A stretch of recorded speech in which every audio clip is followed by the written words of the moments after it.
Hey everybody, it's Atheist for the Cause here, and I've got a controversial thought on Sargon of Akkad getting banned on Patreon. Basically, he deserved it, at least to some extent. So I'd say he deserved it, kind of, because according to Tim Pool, what they banned him for wasn't on Patreon, which is the most controversial thing, and it was an older video of like, I don't know, 10 months ago or something like that. But he apparently called someone a white N word. And honestly, I don't have a huge problem with social media banning comments like that. if if they want to, and if they make it clear that if you say stuff like that, you're going to be banned. You can make an argument that they should be more open, but I don't think they should have to, as a business, allow people to say the N word and other words like that. If you look at the TV era and so you couldn't even swear, and in terms of what they could show, it was very restricted.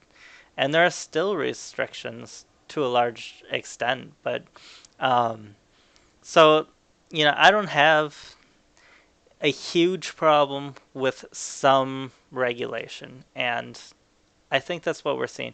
Now, a lot of times, places like Twitter and stuff, they do go overboard, and the most controversially, which I have a huge problem with, is that they are allowing like people on the left to get away with effectively murder, and then someone on the right that they perceive to be on the right will say something like, you know, moderately bad or a joke, and then they get completely banned.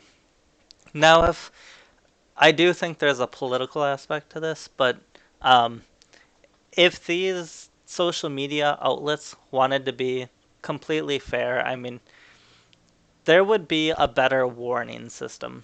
It's, their systems, I'm talking about social media sites in general, like their systems of warnings are horrible. And you don't really get that many in terms of like YouTube. You start losing um, aspects of your account instantly, like live streaming, and that just doesn't seem right. They should look at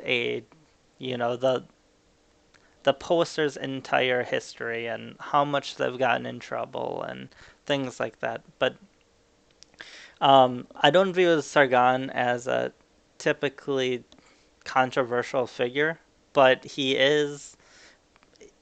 more and more he has been going up to that line where I think because he's fighting against political correctness, he doesn't realize that it's actually reasonable to ban someone for saying things like the N word in order to keep a majority, in order to make part of their base comfortable. And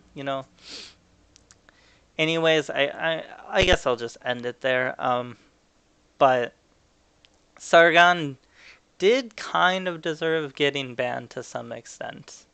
Um, but in many other ways he didn't. So I am kind of playing it both ways.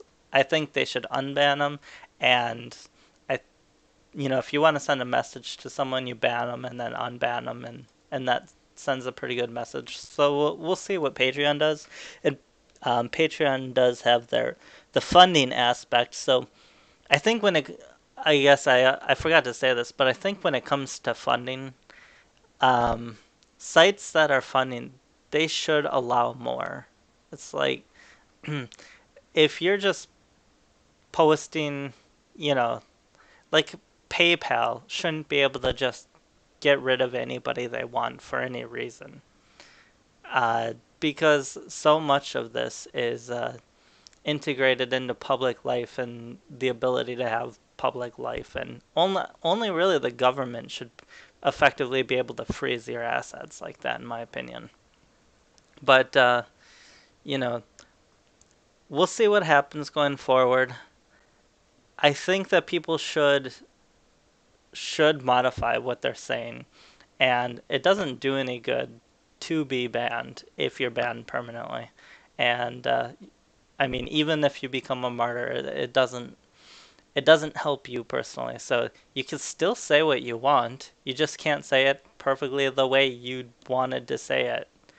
Oh, and jokes, I didn't mention those too much, but I think social media should be a little more um, reasonable with jokes. Let a little more go when someone's obviously joking. But when you're using terms like white N word, you kinda you're kinda asking to get banned. So, anyways, that's where I stand on the issue. And have a good one, guys. I'm sure I'll get a lot of hate from this, but um, I challenge you to think really about where other eras have been on restricting speech and where we are now, and are we really worse off now in restricting speech than we were under like the TV era? I don't think so.